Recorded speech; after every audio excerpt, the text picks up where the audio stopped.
हरे कृष्णा, राधे राधे। अपनी पिछली वीडियो में आपको देवशयनी एकादशी की पूजा विधि बताई थी। आज इस वीडियो में हम चातुर्य मास के नियमों पर चर्चा करेंगे। देवशयनी या हरिशयनी एकादशी के दिन से ही चातुर्य मास शुरू हो जाता है। चातुर्य मास को भगवान विष्णु का शयन काल कहा जाता है। 4 महीने बाद जब सूर्य तुला राशि में आता है तब कार्तिक शुक्ल पक्ष की एकादशी को यह शयन काल खत्म होता है। देव उठनी या कार्तिकी एकादशी पर तुलसी विवाह के साथ ही सभी मांगलिक कार्य भी शुरू हो जाते हैं। चातुर्य मास में सभी तपस्वी साधु संत एक ही जगह पर रहकर तपस्या करते हैं, कोई भी यात्रा नहीं करते।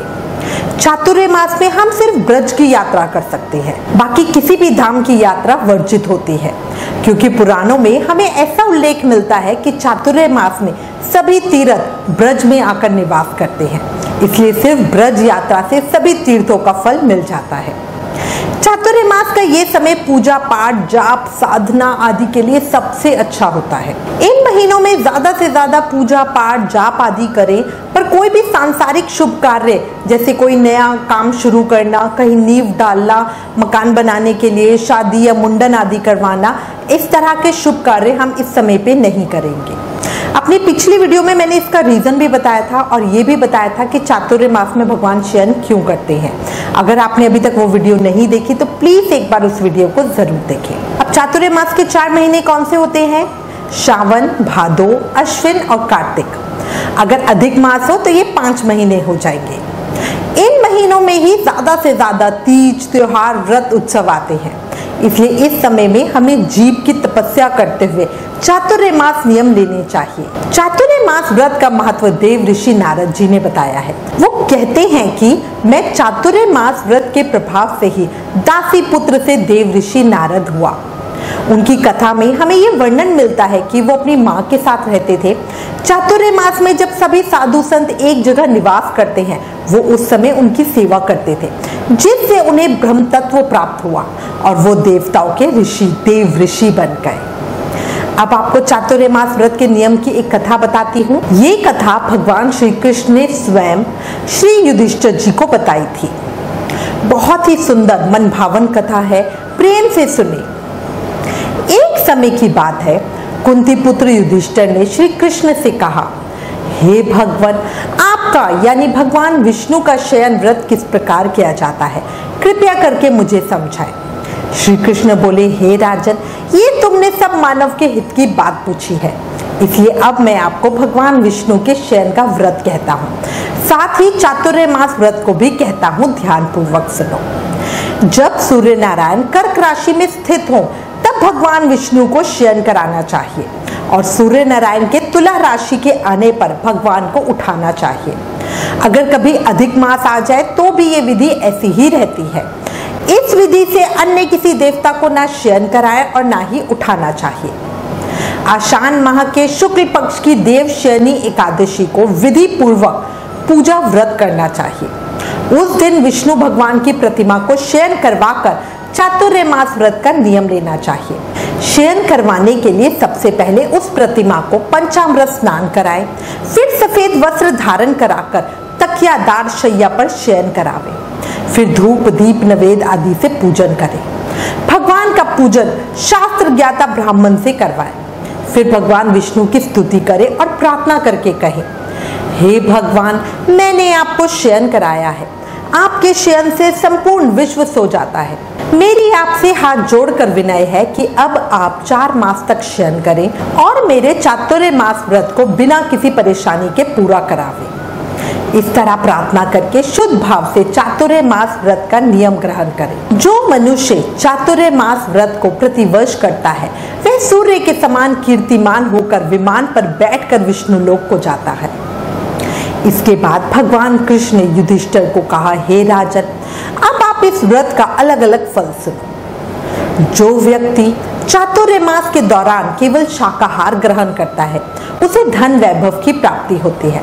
मतलब सिर्फ शुद्ध सात्विक भोजन करे, किसी भी तरह का तामसिक राजसिक भोजन छोड़ दे, प्याज, लहसुन, मांस, मदिरा आदि सब चीजें छोड़ दे।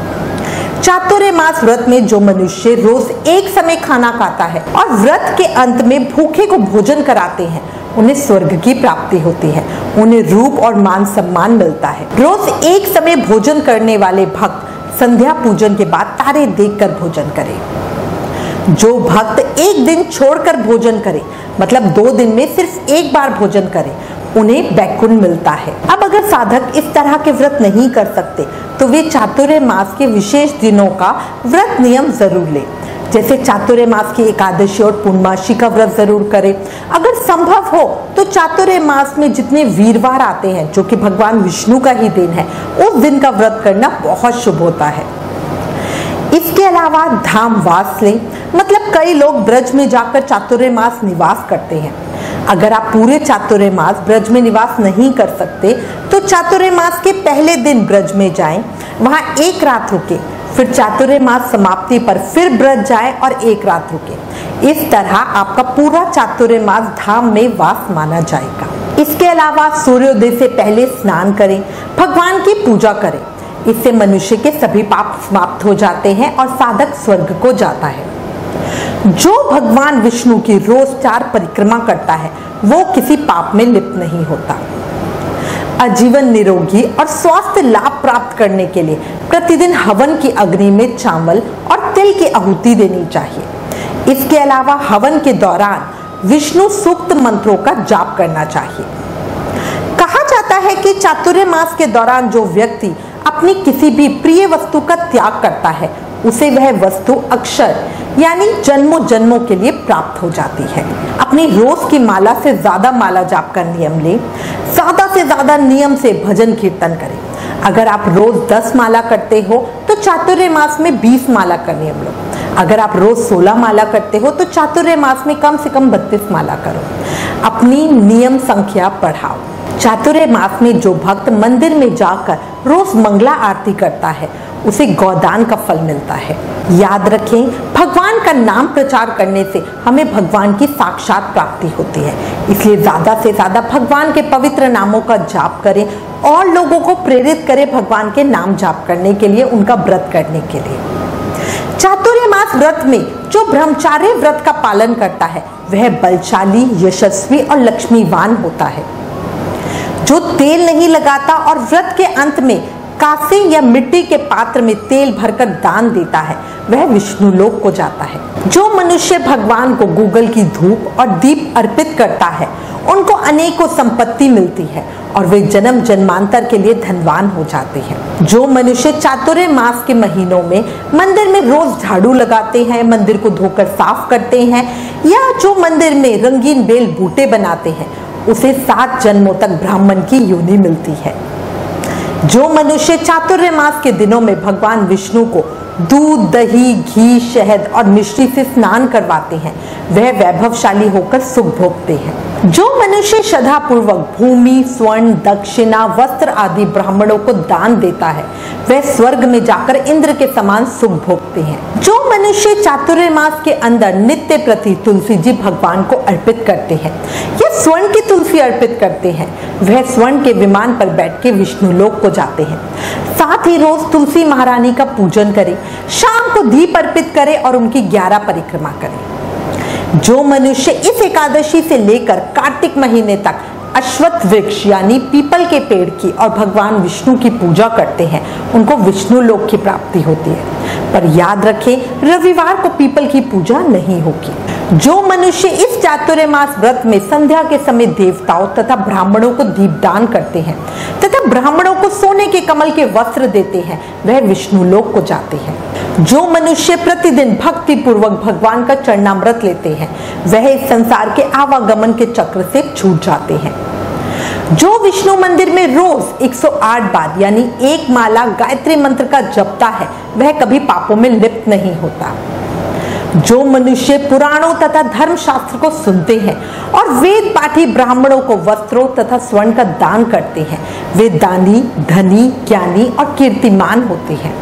जो मनुष्य पूरे चातुर्य मास विष्णु भगवान और शिवजी जी का स्मरण करते हैं, उनकी पूजा करते हैं, उनका जाप करते हैं और चातुर्य मास के अंत में उनकी प्रतिमा दान करते हैं वह सब पापों से रहित होकर गुणवान बनते हैं।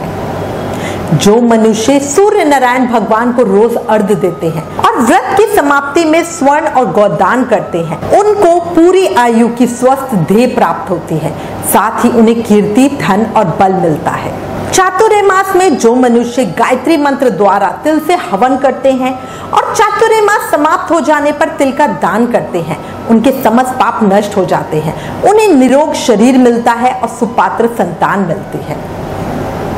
जो मनुष्य चातुर्य मास व्रत में अन्न से हवन करते हैं और व्रत समाप्त हो जाने पर घी, घड़ा और वस्त्रों का दान करते हैं, वह ऐश्वर्यशाली होते हैं तथा ब्रह्मा के समान भोग भोगते हैं।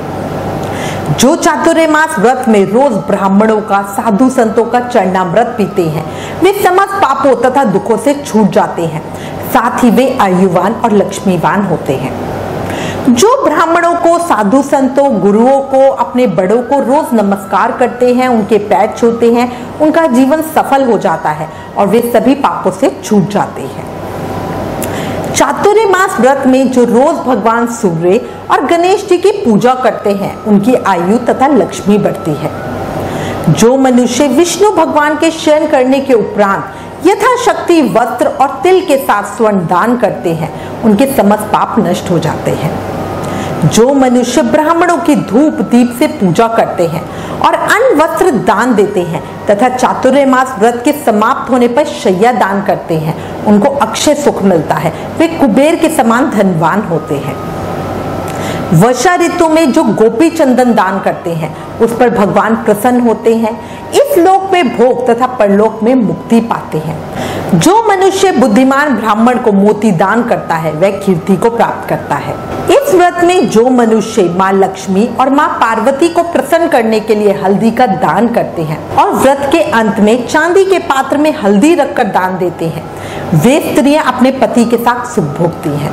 जो मनुष्य भगवान के शयन करने पर नित्य प्रति रात्रि को जागरण करते हैं और व्रत के अंत में ब्राह्मणों को भोजन कराते हैं, उन्हें शिवलोक की प्राप्ति होती है। जो मनुष्य मौन होकर भोजन करता है, वह कभी दुख में नहीं पड़ता। इन महीनों में मौन होकर भोजन करने वाले राक्षस को भी स्वर्गलोक की प्राप्ति हो जाती है। पत्तल पर भोजन करें, स्पेशली पलाश के पत्तों पर भोजन करने से बहुत पुण्य मिलता है।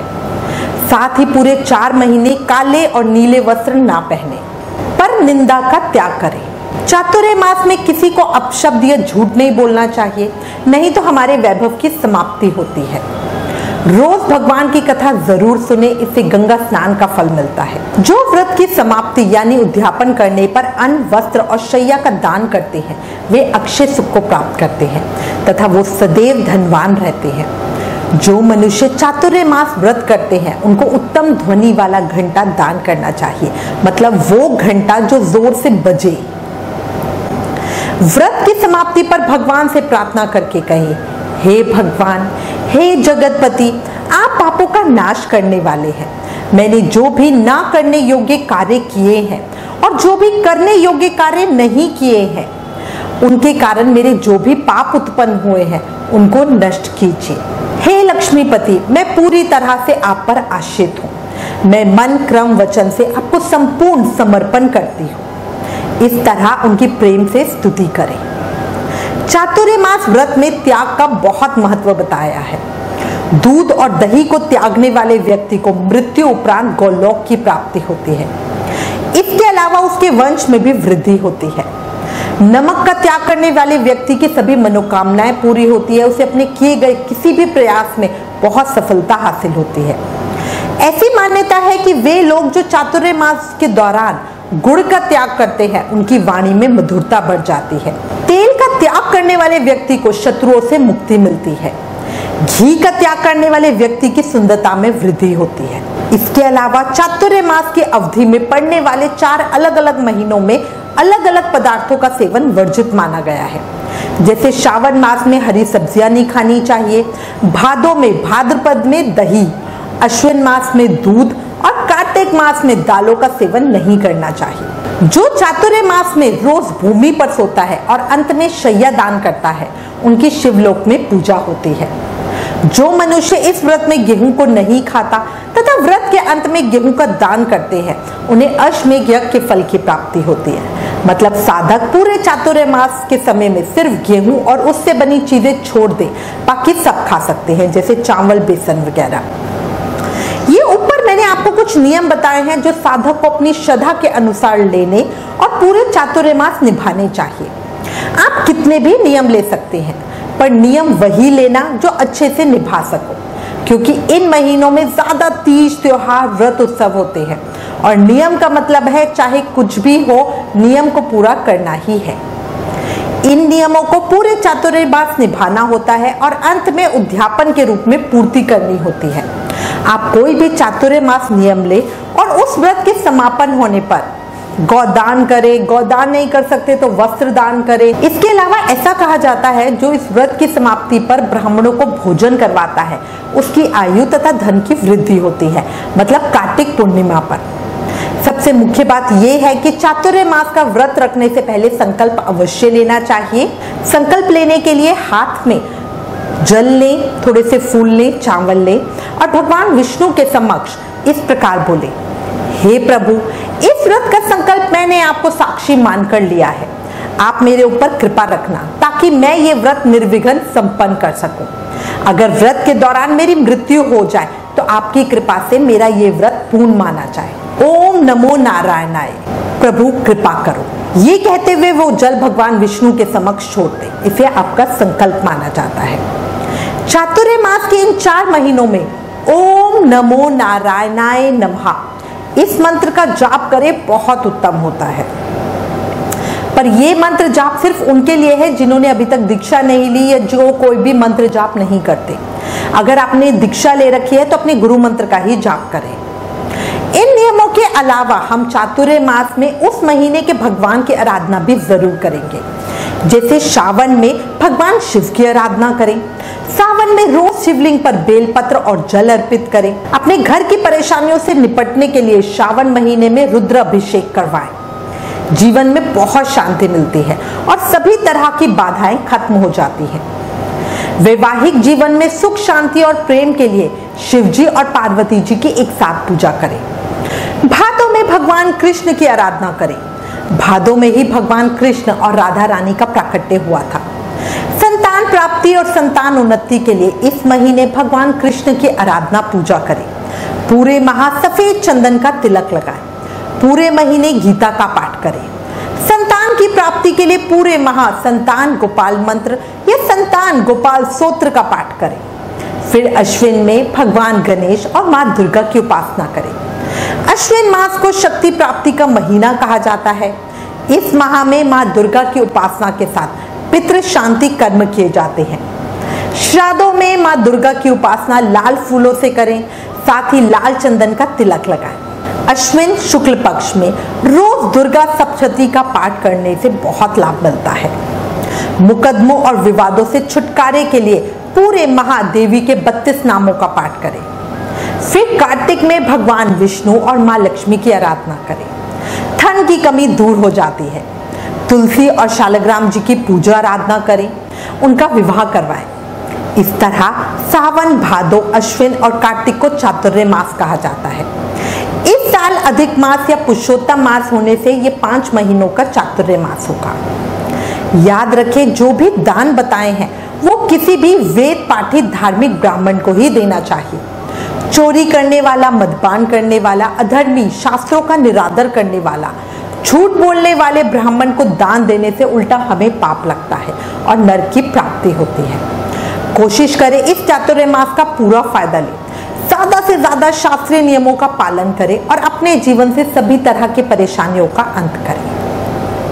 मैं उम्मीद करती हूँ इस वीडियो में दी गई जानकारी आपके लिए उपयोगी होगी। इससे रिलेटेड अगर आपके पास कोई भी कमेंट्स या सजेशन है तो प्लीज हमें लिखें। ज्ञान बांटने से ही बढ़ता है, इसलिए इस वीडियो को ज्यादा से ज्यादा शेयर करें। Please like, share and subscribe. Thank you. Hare Krishna.